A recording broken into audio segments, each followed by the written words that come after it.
So it's a really optimistic time right now to be a Jags fan. We just beat the Colts 24 to nothing. We are riding high on happiness right now. We don't get to experience this very much, and people are saying, calm down, calm down. But no, it's Victory Monday, so we're still celebrating this win as the Jaguars sit here right now at first place in the AFC South. And if you're watching this later this evening or even tomorrow morning, you know the result of the Tennessee Titans-Buffalo Bills game. So there's a good chance that potentially the Jaguars are the only team in the AFC South with a win right now. So shout out to how bad the AFC South is to allow us this opportunity. Now, after yesterday's game, I want to discuss exactly what we learned from the Jaguars out of the team and what we know going forward with what we have. So the first one is that this defense has the chance to be elite. Now, I know a lot of people over the offseason were kind of talking, oh, this could be a top 5 defense, top 10 defense. You know, with a lot of stuff, I didn't make a lot of predictions. I was really in wait-and-see mode. I thought that this defense had a chance to be good. I did not think that this defense's second game would pitch a shutout.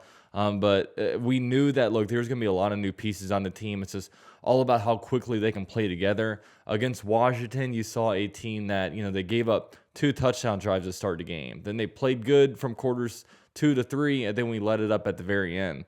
And, you saw stuff like Devin Lloyd was a bit slow because he missed a lot of time.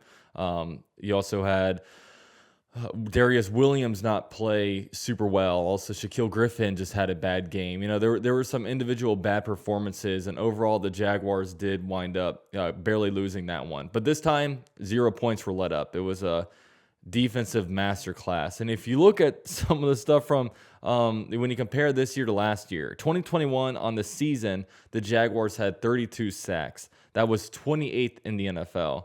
The Jaguars currently have 6 sacks, so that's 6th in the NFL. In 2021, the Jaguars had 7 interceptions. That was 30th in the NFL. And this year, we have 5 interceptions. That is first in the NFL. Look at that. 7 interceptions in 2021, 5 interceptions now through 2 games. Like, are you kidding me? The Jaguars, and this isn't because, we added to the secondary. This is because, look, the Jaguars are finally getting pressure on the quarterback, and it's forcing errant throws, and it's forcing interceptions. The defensive backs can't do it on their own. If we weren't getting any pressure, we'd probably have 0 interceptions. That's the way the NFL works. So, outstanding stuff. And the thing is, a lot of people point out, like Josh Allen, Trayvon Walker, like Tyson Campbell, these guys are leading the defense, but there's some guys that are playing really good football that not a lot of people are talking about. That's like Fatu Kasi, defensive tackle. Also, Roy Robertson Harris is doing really, really good. Also, even Adam Gotsis in kind of a role player position. He's, all these guys are really playing some good football. So, this defense, man, it has a chance to be really, really good. Now, we only have a 2-game sample size. So, really, you really start knowing who you are after 4 games, after a quarter of the season is down. Then you have a bigger sample size over 4 games and all these different atmospheres against a bunch of different teams. Then you really get an idea of what your defense is. But, we're still a young team. Hopefully next week we don't sit here and go, what the heck happened to our defense? But for now, I think we're all feeling pretty good about it. Next one is that Christian Kirk is the real deal. Now on Twitter, I saw this from at PFF_Jaguars. Kirk currently has 12 catches, which is 10th in the NFL. 195 yards, 4th in the NFL. 2 touchdowns, 6th in the NFL. An 80 receiving grade. I don't know what that means, but that's 7th in the NFL. And 85 yards after catch, which is 7th in the NFL. So he's top 5 or top 10 in all these different big categories, and he's only the 18th highest paid wide receiver. 18th highest paid wide receiver. And this was the annoying thing, like all offseason. Whenever like non-Jags fans would talk about me, oh, what do you think about the Kirk contract? That was a lot to give him. I'm like, we need him. We need a receiver that can do that. And then now a lot of people are being quiet because he's actually putting in work.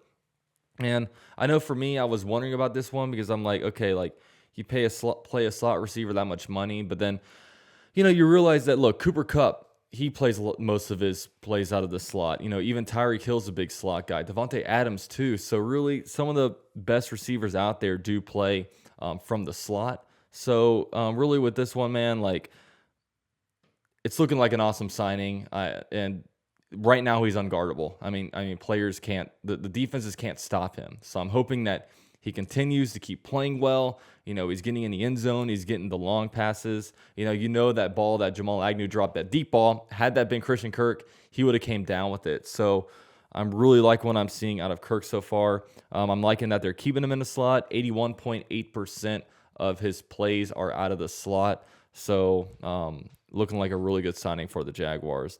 Now, next up, the Jaguars' offensive line can be serviceable. Week 1 against Washington, it wasn't great. Week 2 against the Colts, they only gave up 3 pressures. On 30 total dropbacks, only 3 pressures. So that's 10% of the plays. And you're going against some pretty good defenders. Kwity Paye was a first-round pick. DeForest Buckner's a very highly paid guy. We all know who Yannick Ngakoue is. So, yeah, it's it's doing good. And Jawan Taylor, right tackle, he's playing some of the best football we've ever seen him play. Now, granted, it's coming in a contract year. I made this point on Twitter. Jordan DeLuca kind of corrected me saying that, look, it's playing in the different scheme is really helping him out. I was like, how much, for pass protection, is it really that much different from scheme to scheme? He said it is. I'm not an X's and O's guy. I'm just a glorified fan. So, yeah, I'll just trust what the film people have to say. So that's pretty good. Now, it feels like our first and second year players are cashing in right now. And this was a big thing. If the Jaguars are going to be good, they're going to need to rely on some of these first and second year guys. Trayvon Walker's been outstanding. Devin Lloyd had a really good game last game. Each of those guys had an interception in their first 2 games. So that's some awesome stuff. Luke Fortner's struggling a little bit at center, but, we're forcing him in that role pretty early. So hopefully he can kind of grow into it.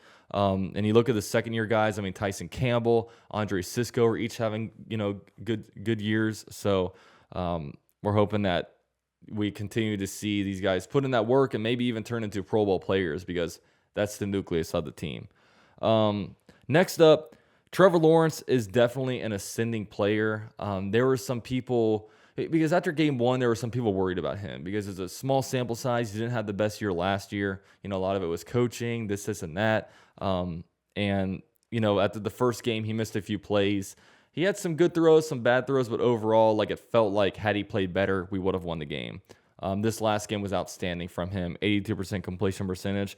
Now you look at him on the year, 49 of 72, 68% completion percentage, 510 yards passing, 3 touchdowns versus 1 interception.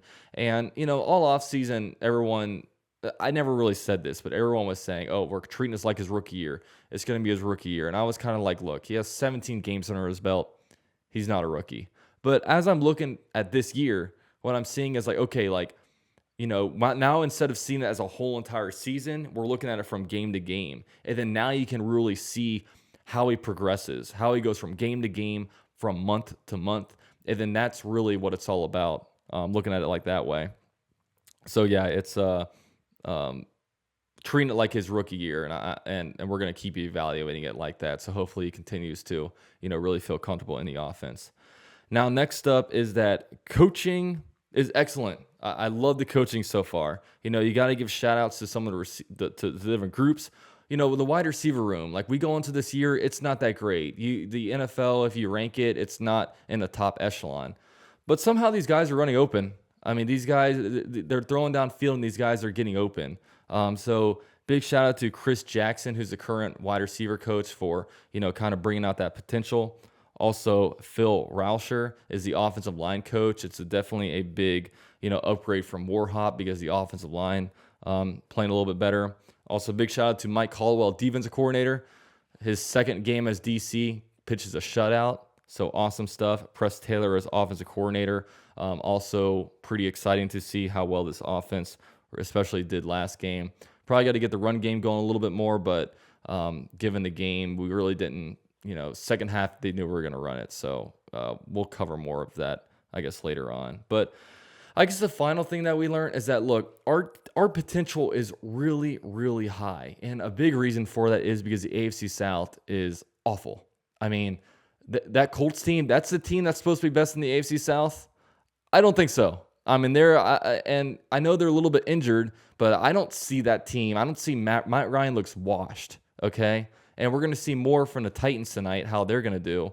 But and Titans, you can't count them out yet. But I'm not sitting here looking at the Colts and being like, that's the team to beat until they win a game, I guess I should say, because they played 2 AFC South opponents and they didn't win either game. So yeah, we'll continue to look at that. But AFC South, because of that, the potential is high. Also, with the way the defense plays, that's another big thing. If they can really grow into maturity, and these guys can, we keep getting big time plays from Trayvon Walker, from Devin Lloyd. How about Josh Allen? If he keeps going in there and disrupting guys, if our interior defensive line, just everybody. If this team continues to play as a good unit, a lot of fun things to come. If Trevor Lawrence can continue to take steps forward, because I can already say Trevor Lawrence is the second best quarterback in the AFC South. You can already say that. I mean, I'm ready to put him over Davis Mills. I'm ready to put him over Matt Ryan. That was awful. I mean, but we'll move on from him. And then I guess he has to beat Tannehill right now. So yeah, that's a big thing. And then also the Jaguars have been very fortunate so far with the injury bug. No injuries yet. So that's another big thing. We have to stay healthy, because we know from the preseason the depth on this team is pretty thin. So if we start losing some starters, that could start to hurt us a little bit. But overall, really, really fun, optimistic time to be a Jags fan. It's just, that was a lot of fun yesterday. We needed it. We were chilling, relaxing, watching the game, watching the beatdown. It was a ton of fun. And I just hope to, I guess my goal for this season, let's just float around 500. I don't want to get into losing ways. Just keep playing games that matter. Keep winning a bunch of games, and then we'll take the losses as they come. But super exciting time. The Jaguars now, there's no layup coming in the next couple weeks. We have the Chargers in LA on Sunday, so that's going to be a big matchup for the Jaguars. We're going to have to bring our A game. We're going to have to come in there with a game plan. Because if you go in there, you can hit Matt Ryan and get him pressured, and then he's not going to throw the ball well. But you can sit there. Justin Herbert can have a cracked rib, and you can hit him right in the rib, and he's going to throw a dart down the field. He's just that dude. So tough matchup against a much better team on Sunday. Really excited about it, but for now, it's still Victory Monday. So enjoy, and then throughout the week, we'll get into this coming up matchup against the Chargers. So with all that said, thank you guys for watching. Let's see if this video can get 300 likes. Can you guys do that for me? That'd be great. With all that said, thank you guys for watching. Go Jags.